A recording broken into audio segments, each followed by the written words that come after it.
This episode is sponsored by Furniture Box. Check them out in the description below. Often coming to problems not knowing anything about them is the best way to approach it. Tristan Thomas, he's the ex-VP of Monzo Bank and is now the founder of Packfleet. This was sort of pre-Monzo cards. We hadn't got a product out in the wild yet. And as with many startup stories, then spent the next 5 years or so doing a huge variety of roles. I think a lot of people would be curious to know about the pitching process and how that works. That's what stopped me for quite a long time. What's it like having that much money invested in your idea? Terrifying, broadly, I think would be the way I describe it. Did you always know you kind of wanted to be an entrepreneur? There's something weird about entrepreneurism. I've got a folder called Graveyard on my computer. Delivery companies would deliver broken parcels and broken bottles to customers. Hermes drivers especially, recently rebranded to Every to get away from the bad reviews. What do you think it takes to make a successful entrepreneur? Like the nice words are like confidence and bullishness, and the bad words are like naivety and pigheadedness and arrogance and stubbornness. The thing I hate most about being a founder, the best way to make life-changing money. Welcome to The Ground Floor, the podcast where we ask successful people exactly how they did it. Our guest today is Tristan Thomas. He's the ex-VP of Monzo Bank and is now the founder of Packfleet, which is a delivery solutions company that offers state-of-the-art technology, which basically focuses on carbon-neutral delivery solutions. Tristan himself is on the Forbes 30 Under 30 list and Campaign's Power 100 list and Marketing Week's Top 100 as well. So quite the accomplished guy. So yeah, Tristan, thanks for being here, man. Thank you for having me. No problem. We finally got it back in the diary because the train strikes messed up the last one, so Tristan kindly came down and we had to reschedule. But to the new studio. Yes, the new studio. Yes, exactly. We haven't even addressed that We yet. haven't. No, let's take a minute. Let's take a minute. This is the first moment in the new studio. So, dude, it's an honor to have you here to be the first guest, man. That's great. So, yeah, for anyone that doesn't know you, if you could just take a kind of minute or two to explain sort of who you are, what you're about, and what Packfleet is. Yeah, sure. So I run Packfleet. I started it about 2 years ago now.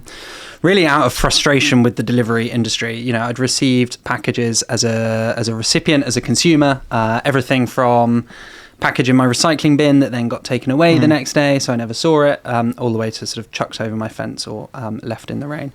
That was always very, very frustrating. And back in lockdown, back in 2020, I ended up starting a wine subscription sort of hobby project, basically to get myself cheap wine during lockdown to keep going. And so we were sending wine out across the UK. And so I worked with a bunch of logistics providers and couriers from the merchant side and saw what a bad experience it was there as well. And that seeing that from both sides, this sort of broken industry made me, frustrated, and it felt like technology could improve it. And that sat in the back of my mind for a year or so before I then started what became Packfleet. At the time, I was, as you said, still at Monzo.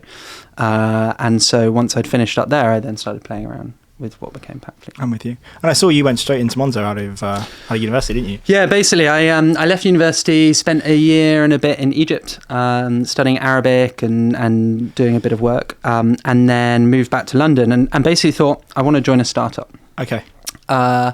I'd spent most of my teenage years reading Hacker News and playing around with sort of projects on the internet. And so, thought, okay, let me find a startup. So I went on workinstartups.com, as you do, and applied for a few random startups. And Monzo was the first to offer me a job, and I accepted it straight away. Interesting. Great, a job. Okay. Okay.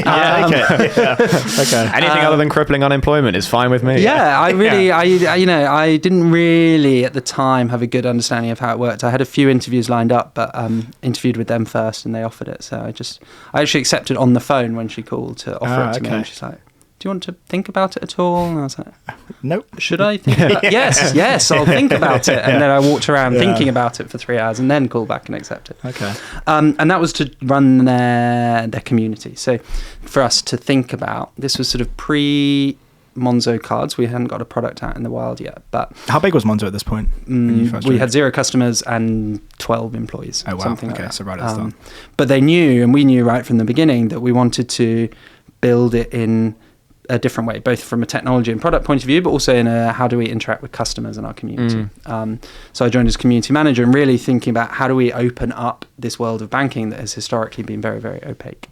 And that started with social media, then it was sort of hackathons, then crowdfunding and a whole bunch of other stuff.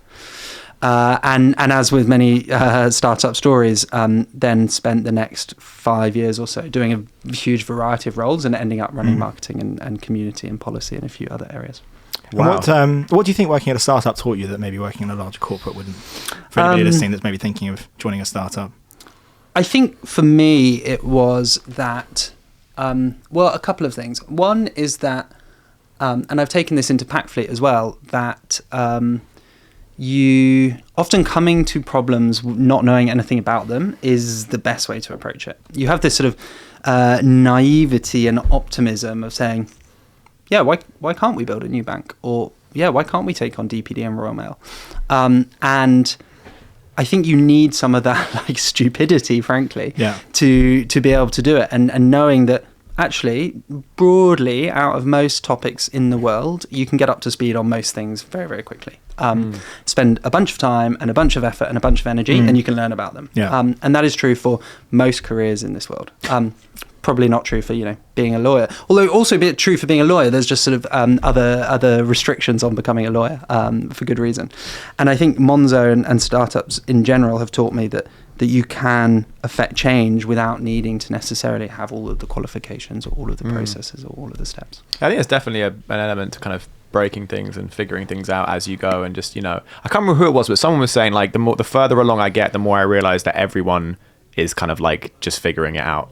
Yeah, there's this amazing quote that I'm going to butcher, but one of the Collison brothers, the Stripe founders, talks about, which is basically that when you look around this world and you see amazing buildings or amazing companies or amazing projects or charities or whatever, none of these things existed before. They're not natural. That you don't just suddenly appear out of nothing, and that is somebody or some people's passion project thing that they've committed all of their time and money and effort into, and that's what gives us these majestic, amazing things.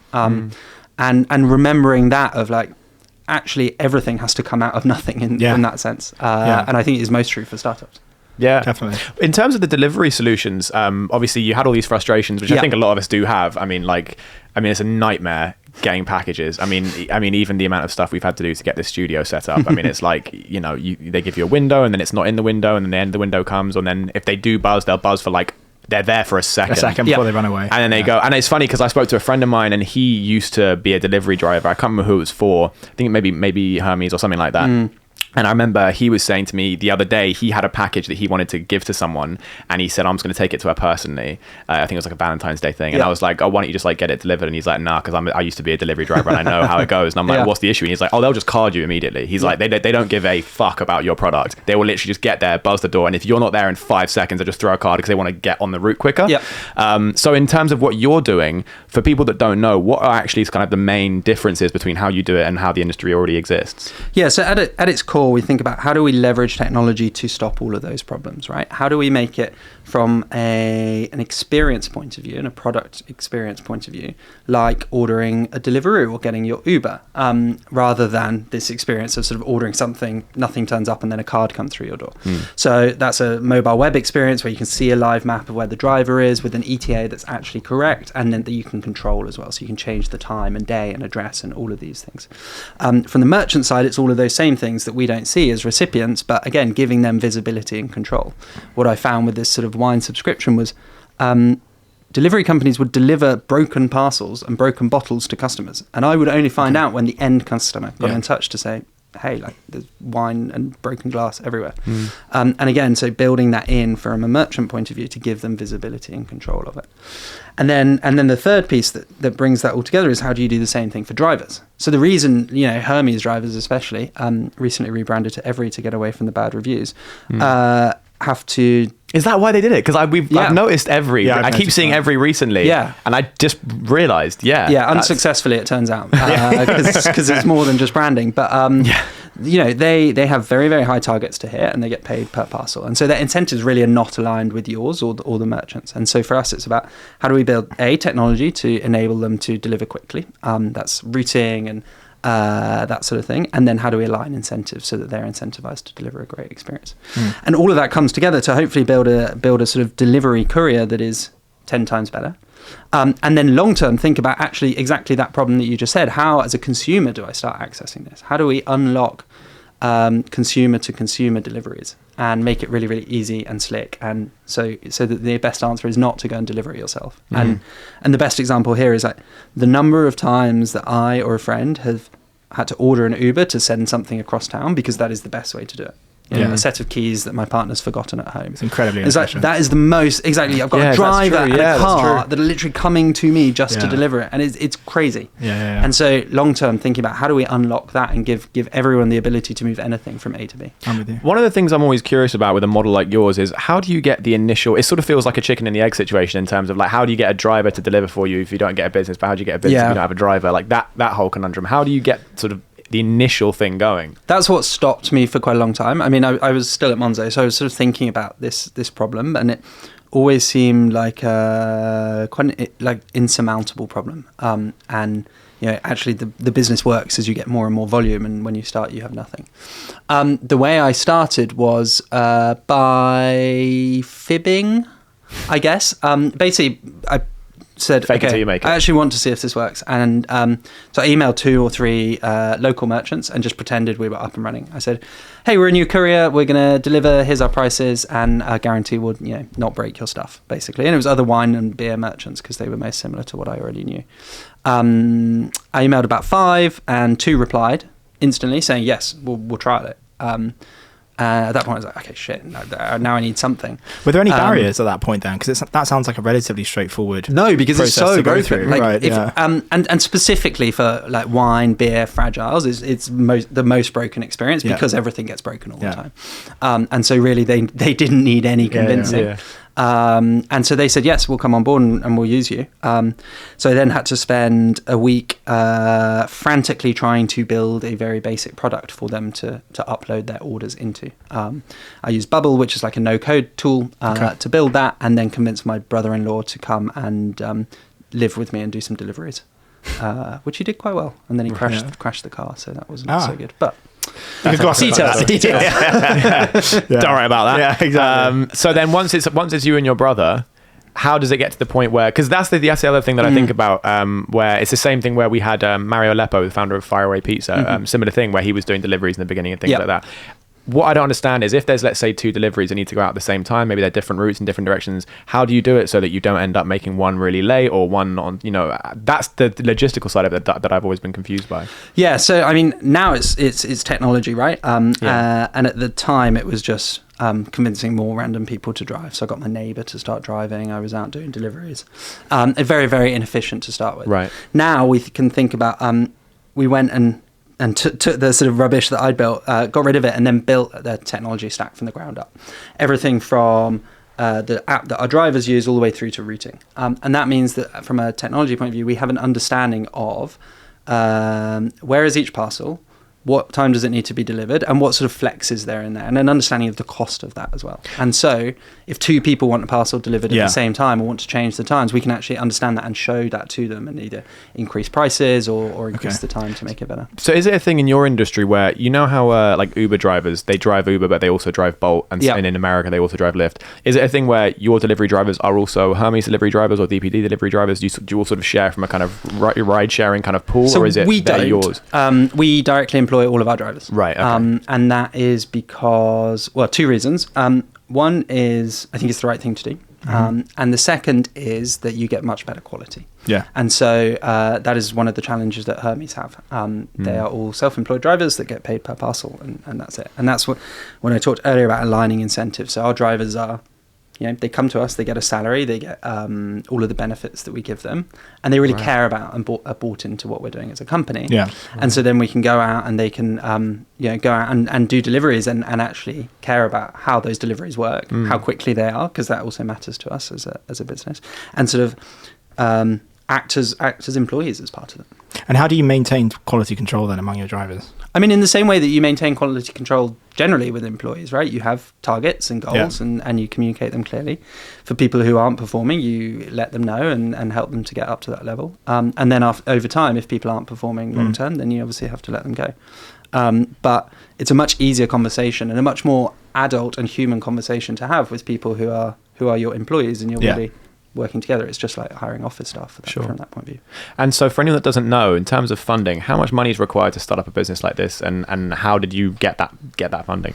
Yeah, so we've raised £9 million so far. We raised a £1 million pre-seed a few months after that sort of initial start, and then about 9 months later raised our £8 million seed. At what point did you raise the 1 million sort of pre-seed? So it was a couple of months. We'd been going, I was driving, my brother-in-law was driving, my neighbour was driving, and we had some early signs that there was something here. We had businesses coming on board, still very, very small, and we were doing deliveries on an ongoing basis. Okay. And at that point, I went out to raise pre-seed funding, and then went out and hired a team after that. And so the sort of pre-seed from that point of view was really predicated on, there's a market here. We know this is a massive, massive market. Everyone gets deliveries and that's growing quickly. We think that Tristan has something here that is interesting. And finally, we think that Tristan can hire good people and build a team around him. And so that's what I did. And then my two co-founders, Hugo and Josh, both from Monzo, came and joined, and then we built out the team from there. Do you have any sort of advice or opinions on actually raising funding and pitching? Because I think that's quite a big thing. We haven't had a chance to really go too much into that with some of our other guests because they didn't always fund or raise in that way. But I think a lot of people would be curious to know about the pitching process and how that works and how you best convince people to give you. I mean, it's a lot of money we're talking about. Yeah, scary amount. It's the thing I hate most about being a founder, because you are, especially in the very early stages, you're putting yourself out there and basically asking people to believe in you, and you get a lot of no's. And even though both of our rounds have actually been very easy in inverted commas and straightforward, you still get no's, and that is a quite emotionally challenging point, because at that point people are saying, no, I don't believe that you can do this personally. And really then it's about you need a few prerequisites, I guess, that are necessary, not necessarily sufficient, but necessary for raising funding. So a market, you need to be in a market that works for venture capital, and so that basically needs to be a big market where there's money to be made. You need a team, or at least there's the signs that you can build a strong team, and specifically something within that team that shows that you have an edge over everyone else, what is special about you, and then some evidence that you can execute. Early stages, that's obviously a much lower bar than at later stages. Those are the sort of key conditions, I think, that are important, that are necessary. And then you have to go out and raise a process, and run a process. And you talk to 100 firms, whittle them down like a funnel, and go from there. And what were the main reservations from the VCs that you spoke to? A couple of things. One was, what do you know about logistics? Which is true and fair, and really comes back to that point that I talked about originally, that I think coming in with a fresh view is useful. And we see that over and over again now. We obviously hire tech people, we hire logistics people, and often is a big struggle to get logistics people to say, what else could you do, or could you do things in a different way? And the second is, there are many VCs and firms out there that will only invest in software companies. We are an operationally heavy company. We go and do deliveries. We have vans. We have drivers. There is a huge market here, and we believe that is how we take that market. But if you want to invest in software with 95% plus margins, then you're not going to invest in something like Packfleet. What's it like having that much money invested in your idea? Because I feel like that's quite a lot of pressure. I mean, with our studio business, for example, we're self-funded. But I mean, I can imagine that when you have other people's money, especially when it's 7 figures, I mean, I don't know. I feel like that might keep me up a little bit at night with the pressure of like, I got to make this work. What's that like? Yeah, like terrifying broadly, I think would be the way I describe it. I go backwards and forwards on it. I go at one extreme, terrifying. What are we doing? Like, we've raised all this money.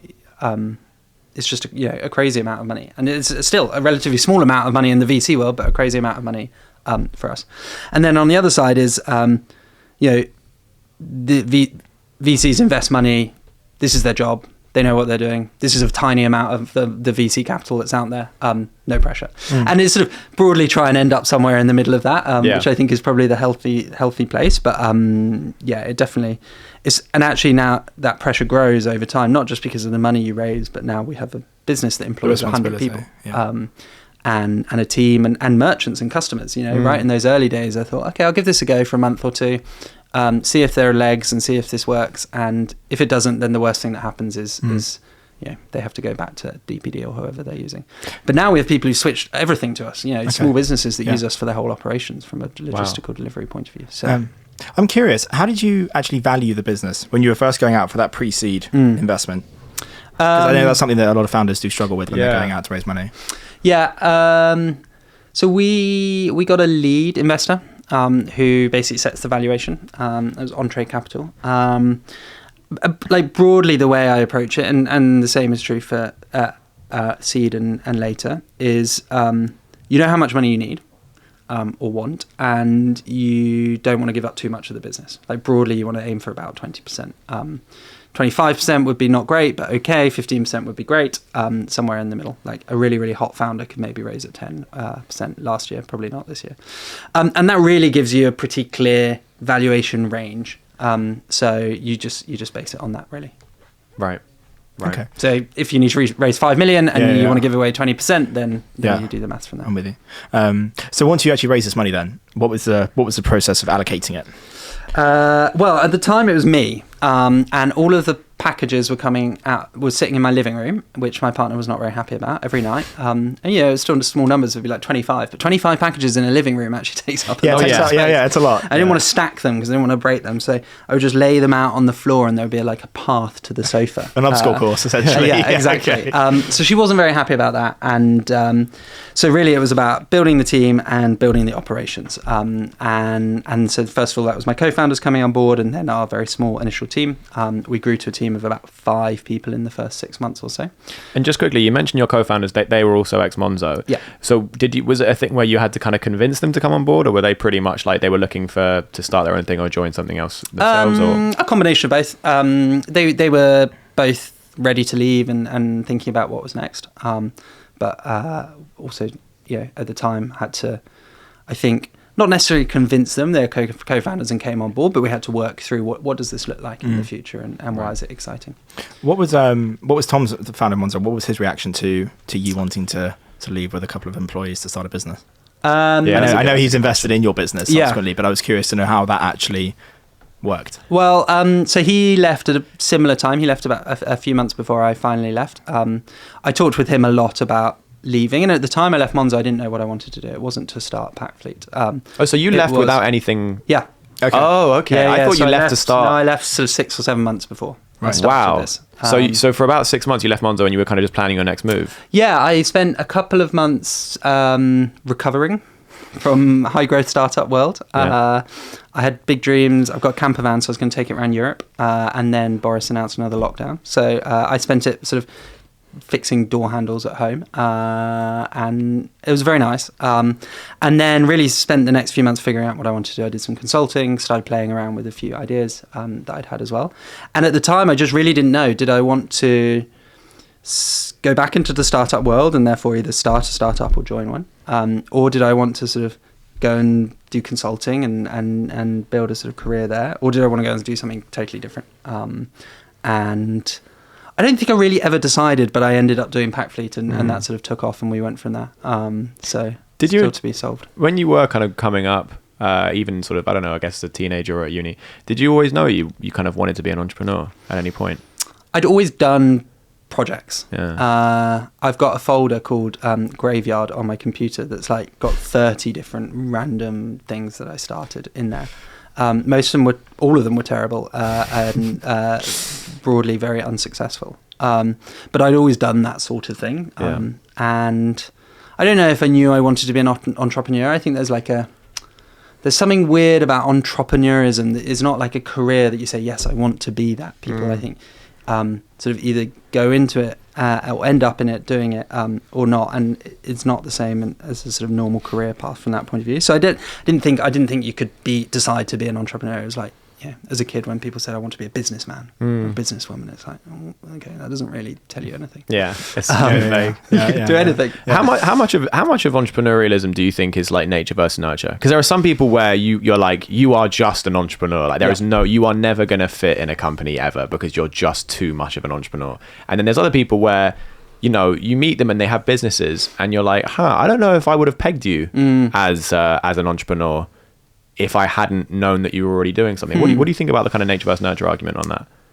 Yeah, my sense is it's like 60% nature, something like that. Like I think people need to have that basis of, either being frustrated at the way things are and want to fix them, or this belief that they can do something new, or maybe just some non-conformism that means they can't do anything else. And then on top of that is the nurture. It's like, for me, being at Monzo was an incredible experience, because you see that from 10 to 1,500 employees, and sort of basically go to university of startups from that point of view. But I think it's not everyone can or should be an entrepreneur.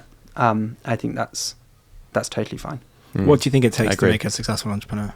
Luck, mainly, I think. Really? Yeah, luck. Well, I mean, how long have you got? I guess you break it down from the beginning. Probably number one is some level of privilege, that you can take time out to work on your idea, or fund it in some way, or know that you have a safety net to do that. That's, I think, the biggest limitation for entrepreneurism today. So some level of privilege. Then luck sort of threaded throughout it. Luck that you know the right people, or can hire the right people, or end up in a market conditions that works well. And I think the thing that is most controllable for an individual probably is like pig-headedness, like this belief that you can do it, and so you just push through everything. Naivety, do you think? Yeah, like a combination of naivety. Like the nice words are like confidence and bullishness, and the bad words are like naivety and pig-headedness and arrogance and stubbornness. I think that combination is probably, again, not sufficient, but necessary to have, because that you end up with a million roadblocks constantly. A friend of mine said yesterday, he's an entrepreneur, and he was saying something that I think I've certainly thought for a while, which is that like, in many cases, and I think in a lot of cases, maybe even most, it's a lot better to be, employee number 7 at Microsoft than it is to be CEO of something that's like not going anywhere, or or is a real bitch to get off the ground.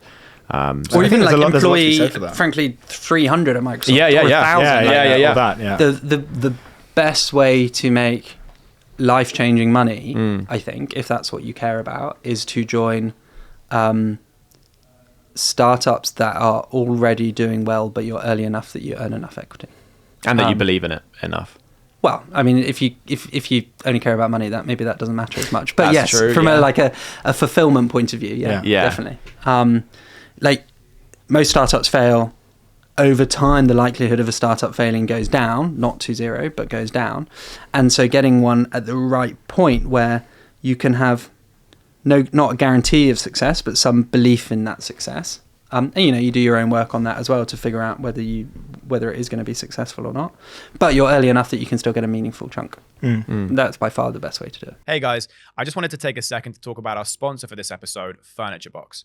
Furniture Box is an online furniture retailer that makes awesome products for everywhere from your bedroom to your office. Now, we actually had Monty and Dan, the co-founders, on our show. That's how we met. We loved their story, and we hung out with them afterwards, and we knew that we wanted to work with them. And here's the thing. One of the biggest issues I have whenever I've ordered furniture in the past is that certain big name furniture companies, not naming any names, will charge you a fairly large fee for delivery, and even then that delivery usually takes a few days, if not longer. With Furniture Box, not only do they offer free next day delivery, but they're now planning on extending their delivery cutoff even more, so that you can literally order a dining set as late as 8 p.m. and be eating dinner on it the next day. So to put it simply, there's no one in the UK furniture scene that's doing anything like what they're doing, and we're thrilled to have them as our sponsor. So click the link in the description and check them out. Now back to the episode. What are your thoughts on work-life balance, like in the early stages? Because there is this kind of hustle culture at the moment, and there is also an argument to not burn out. Yep. Nobody wants that. But then I also think, as I think James and I have both realised, there is also an upfront thing where when you are starting something new, you kind of do have to get to burnout, or maybe even past that point, because there just is so much to do in such a short space of time. So you kind of have to push, and you don't really get the luxury of a work-life balance initially, at least. What do you think about that? Yeah, I broadly agree. Maybe not about the sort of pushing past burnout part, but I think the way I think about it is you can't have balance in at the early stages. So you can't go and do a 9 to 5 or have fixed hours, because sometimes you'll have to be up all night for 7 nights. As we've learned, as we've experienced, building a studio or whatever it is, and that is just a fact, and that is necessary to get there. What is important, and having been through like very light burnout at Monzo, is taking the time as well to recharge. And so what I try and do is work really, really hard and then also take a break and figure out some time. And I think that is the balance, rather than sort of every day should be balanced. It's like, how do you balance it across 6 months or a year or something like that? You accept that sometimes we're going to be really, really busy. But I think most people cannot work at full capacity constantly. I'm sure there are some people who can. I'm not one I'm not one of those people. And so I know I need to have a break, and whether that's taking some holiday or having some time out or going away is how I try and do it, and just like constantly doing that. What sort of expectation do you put on employees at Packfleet in relation to that? Like a sort of 10% of that, I guess. Similarly, like, you are an early stage employee. We are giving you large chunks of equity. Hopefully also you believe in the mission of what we're doing. Sometimes we'll have to work late, but we'll also make it up to you. So if you work late, we'll make sure that you get the time off. And I think that is the right balance. At some point, and I saw this at Monzo, the type of company you are changes, and the type of people who are joining change. And the people who join a later stage, more clearly going to be successful company, tend to care about like day-to-day work-life balance much more. And that's not a bad thing. It's like, you know, you've got kids or you've got family, and that's how you do it. Are probably less happy about risk, both personal and professional risk. And that combination makes them right for that stage of company, but not for an early stage company. And I think being really clear on that with early stage employees is important, because otherwise it just won't line up. It's like, it just doesn't work. Do you have any tips or advice on hiring? I think that's quite a big thing that a lot of people struggle with, because I think there's a lot of value in picking the right talent. What do you think? I mean, I agree on value. I think finding the right people is key. And the way we did that for your first few hires is to go, and you basically want to minimize the risk of each hire as much as possible. And the best way to do that is to hire people that you've worked with before, ideally. The next level is to hire people you know have worked with before. And then sort of third is maybe like general recommendations from people. And all of those are going to be better. Not necessarily going to be better, going to be less risky than going out to the open market. And so that's the way we approached it. Our first employee was someone we worked with at Monzo. Our next employee was a recommendation of theirs, and so on. And so for our first 10 employees, they were, you know, one of those concentric circles out from us. There are downsides to that as well, from a diversity point of view, from a like openness to the market perspective, from an opportunity perspective. But you minimize risk from those employees coming on board. At some point, you run out of people that you know. Either the companies you've worked for before get annoyed, or the people you're trying to get recommendations from get annoyed, and then you go out. But by then, you've laid the foundations and the groundwork, and that for us it was great, because we can minimize risk. We can short circuit a lot of the, like, early on, you spend time on culture and what sort of company do we want to build, and we could skip a lot of that because we already knew each other and worked together, and could just basically import a bunch of Monzo's culture that we knew we liked. Sorry, I was just going to say, how did you know you were ready to hire people for certain departments? Yeah, good question. Differs depending on the role. Some of them was desperation. Like, everything is broken, we need somebody here. We've been doing it ourselves for too long. That was true for our first operations hire. Nazli, who joined us, she was our fifth hire ever. Up till then, we'd been doing it, you know, three co-founders and Robin, who was our first engineer, and we'd just rotate. Everyone would do a day on operations each day. And at some point we got to the scale where we're like, okay, we really need someone who knows what they're doing. And this doesn't work very well when we're doing it. So hiring her was amazing from that point of view. So that's the sort of necessity bracket or category, I guess. Another category is like expertise and skill. We did that for our first, or for our sales hires, and we've just hired a COO, and that's where you can say, we recognize we do not have the experience or expertise in this area. Let's go out and find people who do, so that we can bring that in and sort of upgrade us overnight. So that's sort of necessity, expertise, and skill. And then probably you have like opportunistic. Sometimes you find someone who's just amazing. You want to figure out a way to get them in. And I think early stage startups are the only time you can do that. It just doesn't work at a large business to say, hey, I want to hire this person. I don't know where they should go. And some of our best hires at Monzo and at Packfleet have been people like that. It's like, they're really smart and good at everything, and we don't really know where they're going to go, but come and join and we'll figure it out.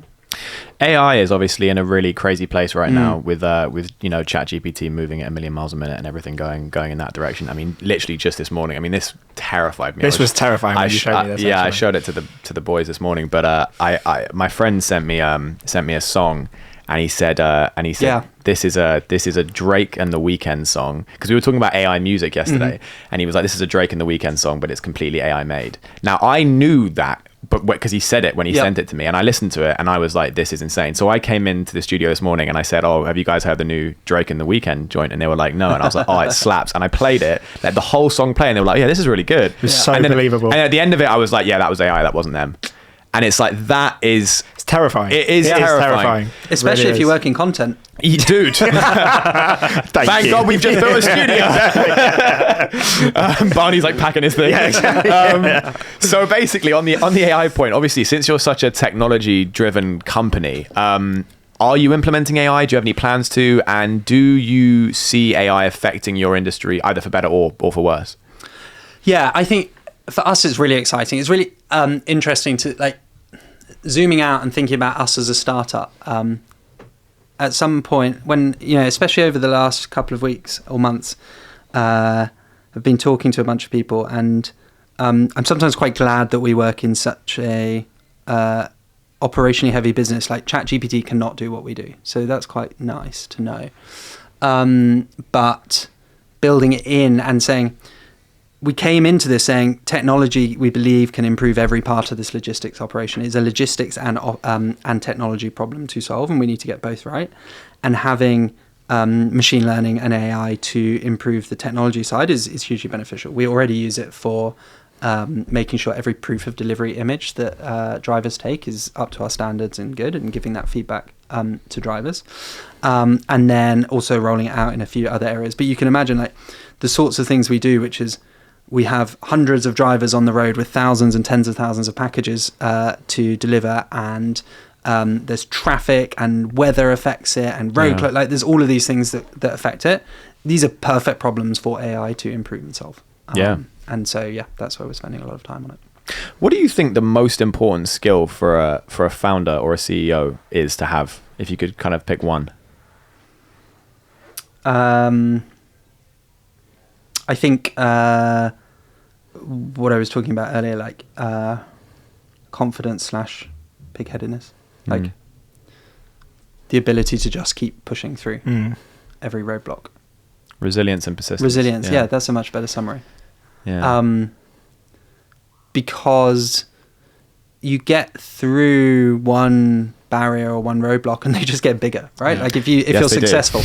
Yes, they do. Which is exciting and interesting, but it never ends. Yeah. And that actually ties back to that work-life balance. You push through, you work a bunch, but you also do need to take a break because it will never end. If you build a company that's the size of Microsoft or Google or whatever, like the problems just get bigger and bigger and bigger. Yeah. The question then becomes, I'm keen to hear your thoughts on this. When do you know that you're just pushing because that's a business and you know what I'm going to say, when it's like there's hurdles and hurdles and you're like, this is just a business, and when it's just not a good enough idea, or it's just not working? And how do you differentiate between that? Because one is delusion and one is persistence, but they are seldom not seen as the same thing. Yeah, good question. I don't know. I mean, I'm part of a few founder and CEO Slack groups and WhatsApp groups, and there's a lot of talk about this, in fact. And you see both sides of it. One where someone's, at least from the outside, looks like they're just pushing and they're hitting never-ending roadblocks, but they are delusional. That like it's just like, well, I mean, kind of obvious this isn't going to work. But then you hear a bunch of stories about founders that have pushed through it. I don't know. I think it's a very personal question. It's probably I think comes down to like, when can you not do it anymore? Because at some point it will so negatively impact your mental, physical, financial health that the only option is to stop. That probably is where, like, not where people should stop, but where people do end up stopping, because it is that personal question. If you could make a sort of sweeping statement or just generalize, what do you think entrepreneurs could do before they go in on an idea to help mitigate any risk of the idea itself not working, or prove that there is a sort of demand for that particular product? Well, I think the last part of your question is the answer. Well, I mean, two things. So number one, the idea itself is not the important thing, right? It's about, generally there are very few novel ideas in this world that companies are built on, especially. So really not worrying too much about the idea, but thinking, like if you want to take a step back and think about it strategically, you want to think, is it a bit like a VC does basically, like, is there a market here of some sort? Is there a problem that I'm trying to solve? And then broadly, how do I get from A to B? How do I like take the problem and solve it and get into the big market? And if you've got those things, then there is something you can build there.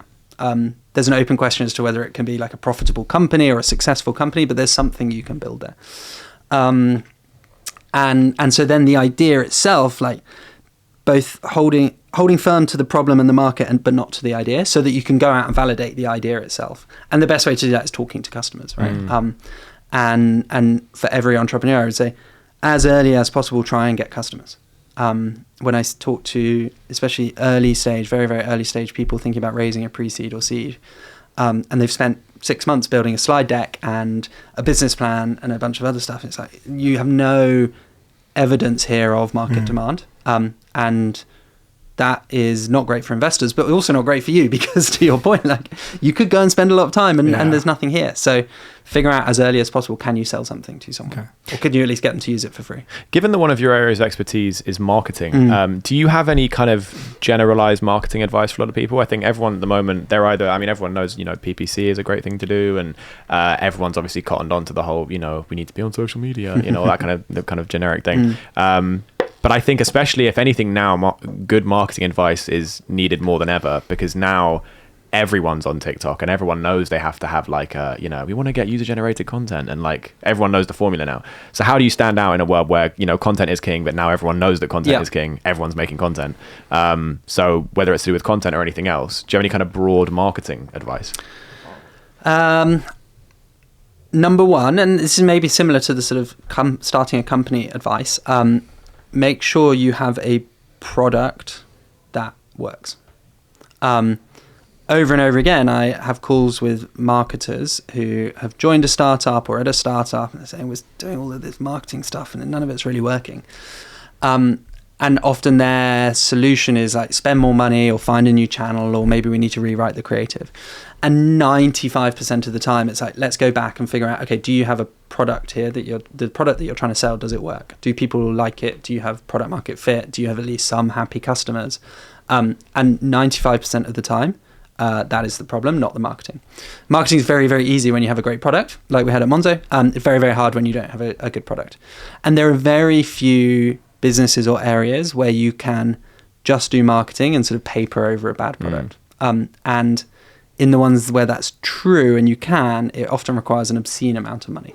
And it also lowers your LTV, because the customers won't stick around as soon as they find out the product shit. And like the only way to fake it is to fake it by spending hundreds of millions of pounds, getting everyone on board and figuring it out as you go. But like on the whole, that doesn't work unless you've got a massive budget. So starting with the product is number one, and then figuring out, spending your time to get one channel working well. Because again, what I see so often is people say, okay, we've got something here, this is good. Right, now we're going to build a marketing strategy. And they're like, right, PPC, social media, content, like everything. And they're trying to do everything at once. And it's like, you are a very small startup that's just going, like, just figure out one channel. Because one channel will let you scale to hundreds of millions of pounds of revenue. So like, you are not going to be limited by the channel unless it's like, I don't know, some very specific channel where you, I don't know, only target people in Croydon or something. But on the whole, like, get one channel working. And again, like, most of the time it's not rocket science. So work your way down the list. Normally, or at least a few years ago, it's like Facebook ads is where you start. That is the biggest platform with the most advanced ad targeting, and provided you have sort of customers that use Facebook, then on the whole, that is where you should start. And you don't need to get too clever in order to work through those as a marketing strategy. Because the alternative strategy is like, do other stuff and hope one of them becomes a viral hit or something like that. That is great if it works, but 99% of the time it doesn't work. So it's not a great way to build a strategy. Like, build the core of it and then spend 5% of your time on the crazy stuff. Do you have a preferred strategy or a preferred kind of linear, like vertical that you like? I think it really depends on the product and the customers. Again, like back in the old days, 3 years ago, is Facebook and Google. That's where you spend 95% of your money to start with, from a performance point of view, at least. Now I'm starting to like feel past it because we never use TikTok. So, don't know. Yeah, but also it's less relevant to your model, to be fair. Well, for us, yeah, totally. Yeah. Like we are. It's interesting at Packfleet because we are broadly B2B, so we do sales, B2B sales, and then there is a strong consumer angle. We have very clearly branded vans and branded drivers and a consumer experience that is really nice, and that's that long-term plan of how do we sort of build consumer to consumer. But at its core today, it's a sales plus inbound referral growth. Go on. I was going to say, I wanted to ask about your thoughts on finding a co-founder versus going alone, and how important you think that is. I don't think I could have done what we have done without co-founders. I'm very lucky. I have 2 co-founders that I've worked with a lot before that I like trust 100% and can be totally open with. And so that was the sort of cheat code for co-founders. And so we didn't have to go through the period of like finding a co-founder and like interview, like, getting used to each other or anything like that. But having them has made it. I think there would be many times where I just wouldn't have been able to do it, or would have made significantly worse decisions without them. And I kind of didn't believe that at the beginning. I'd always read, Y Combinator prefers having co-founders, etc., etc. And I was like, well, why is that? Like, I can make these decisions, but having been through it, I would never do it without one. Yeah, I'd say I definitely agree with you on that. Agree with you on that. It feels like our mantra at this point, like someone to just lean on through the hard times. That's the key thing. Yeah. I mean, that obviously in finding someone that actually sort of reacts well with your sort of skill set and complements it. But someone to lean on during the hard times. Yeah, someone to talk things through with, who can balance you out, who can give you the perspective in tough times and give you the perspective in good times. I was about to say, even celebrate the wins with, having Yeah. someone to be like, we fucking did it. Like, it makes a difference. Yeah. Are there any new ideas like in your industry that kind of excite you, or anything that kind of is coming in the near future, or that you're kind of working on now in your field that you're like, this is going to be a big change? Or interesting. Like, there are some in the medium or long term that are going to be hugely influential, right? Self-driving cars is one very clear one. Yeah. Like drone delivery is another one.